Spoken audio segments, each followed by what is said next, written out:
Good evening, everyone. My name is Rashumba Llewellyn, and I'd like to welcome you back to another Tech Talk in our series sponsored by Pressable. Today, we have the pleasure of welcoming Fay-Kemi Agboola to give us a brief talk about AI agents and autonomous workflows. So without further ado, I'd like to pass it over to you, Faye. Thank you very much, Roshimba, for the introduction. Hello, everyone. My name is Fay-Kemi Agboola. I would like to start by thanking Pressable for sponsoring this Tech Talk. Today, I'll be talking about AI agents and autonomous workflow.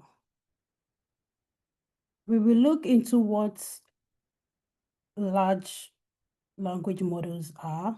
They go into AI workflows, key AI agent components, autonomous agents, and real-world use cases for these agents.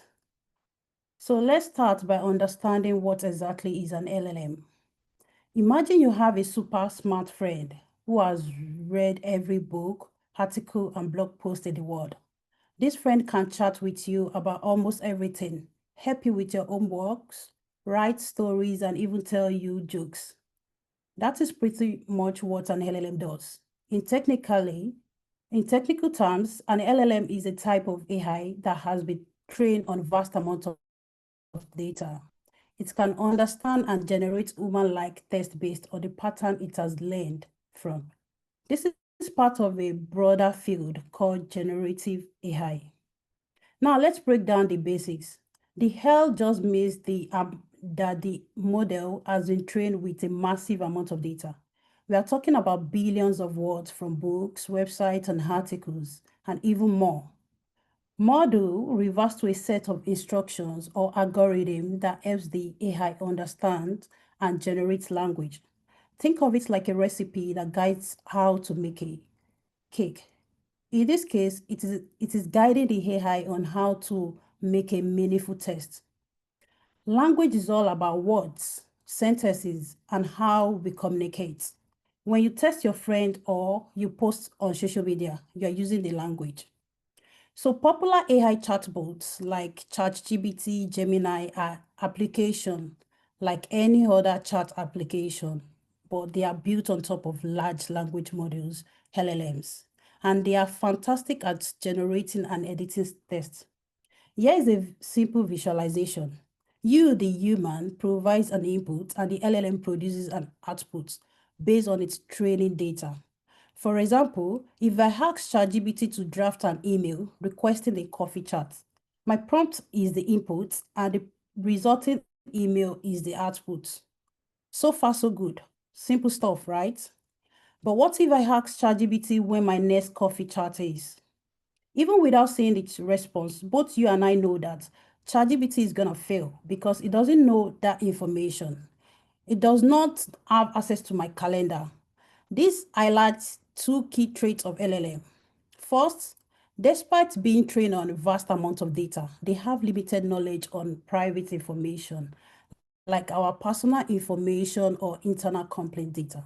Second, LLMs are passive. They wait for our prompts and they response. Moving to level 2, AI workflows. Let's build on our example. What if I, a human, told the LLM that every time I ask about a personal event, perform a search query and fetch data from my Google Calendar before providing a response?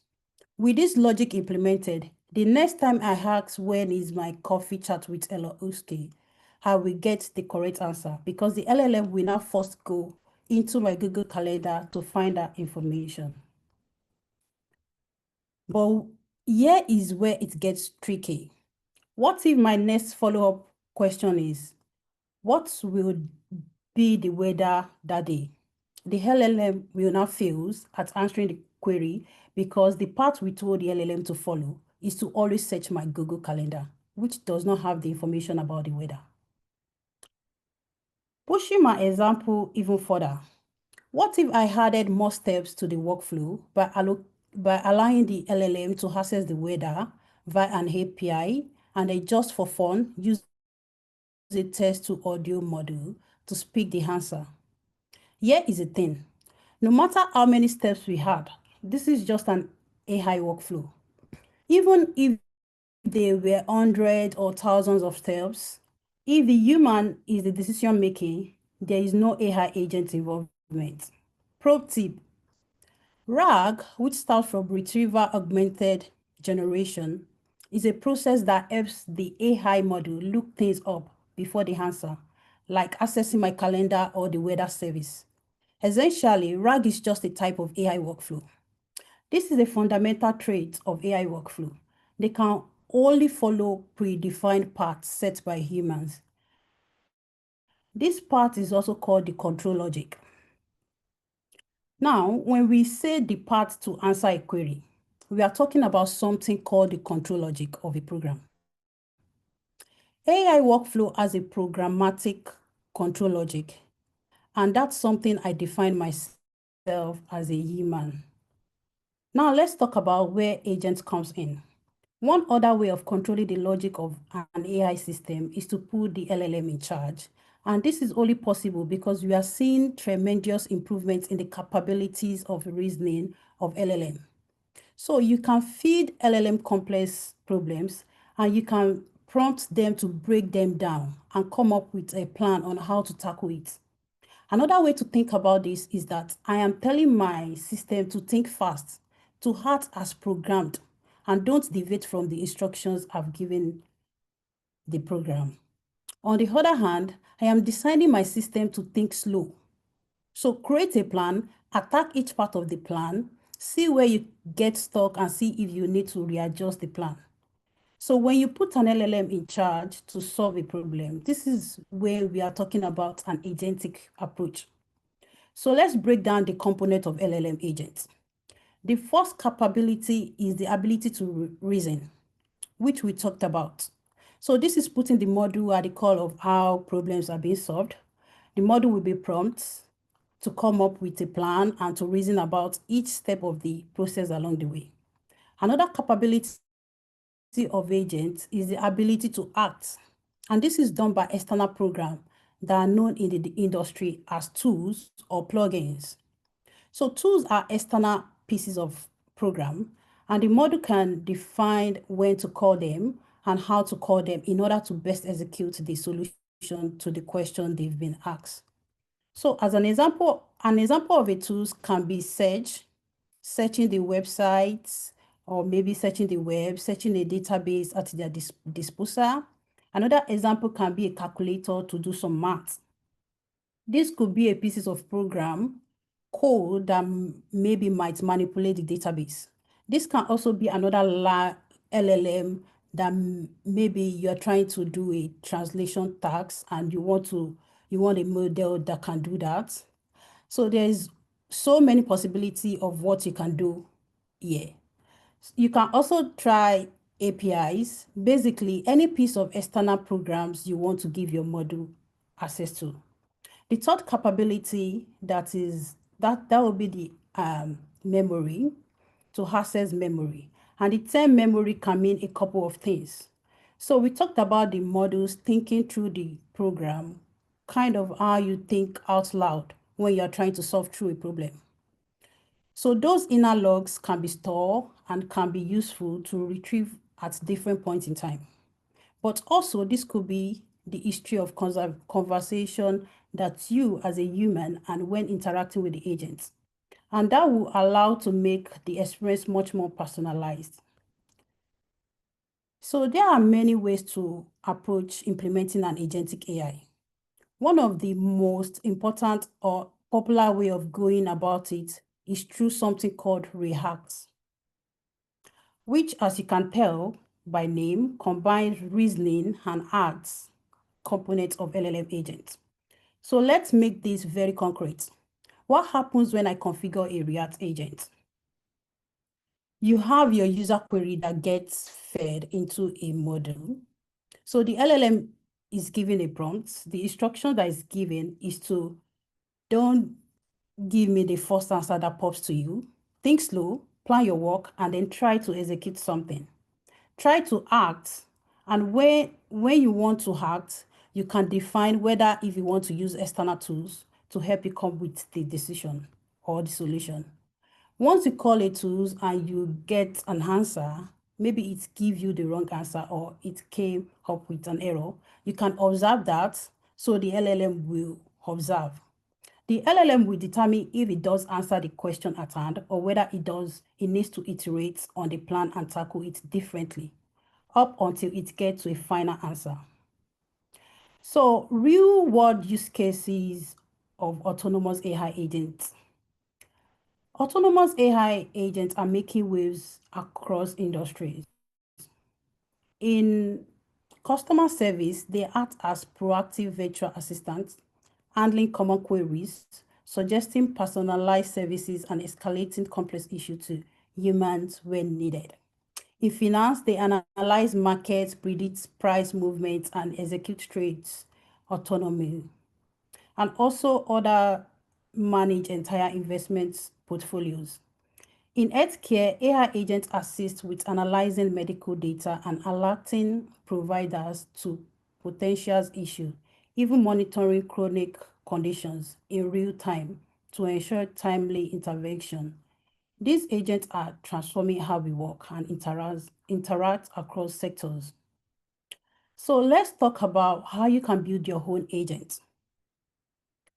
So I have 3 approaches to build your agent. The first one is to choose your approach. First, pick your approach. You have 2 parts, either code-based, you can use code, or no code-based.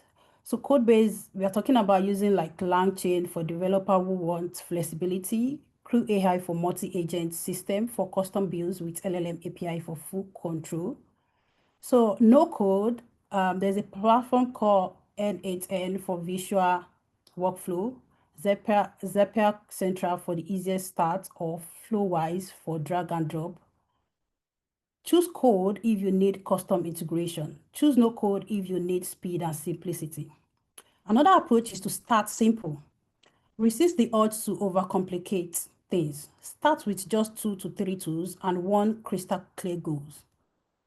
For example, a customer support agent that searches your knowledge base and creates tickets. That's it. Each tool you add increases complexity. So prove value with something small first. The last one is to iterate continuously. Deploy your simple agent, monitor its performance, and track success rates, failure patterns, and user feedback.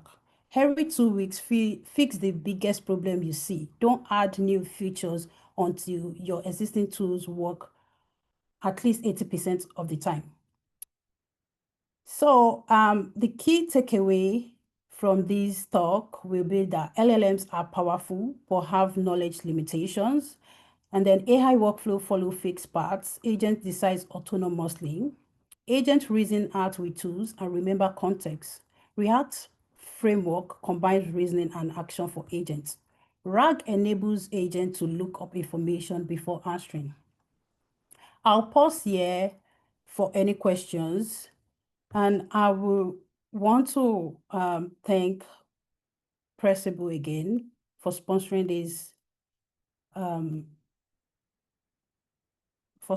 this talk.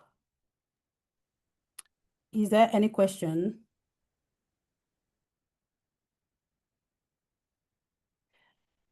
Yeah, Lily. Hi, Faye. Amazing job. Thank you so much for this informative talk.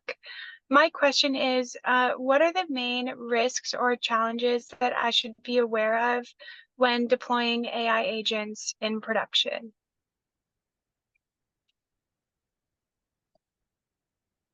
Excellent question. The main challenges are first, reliability.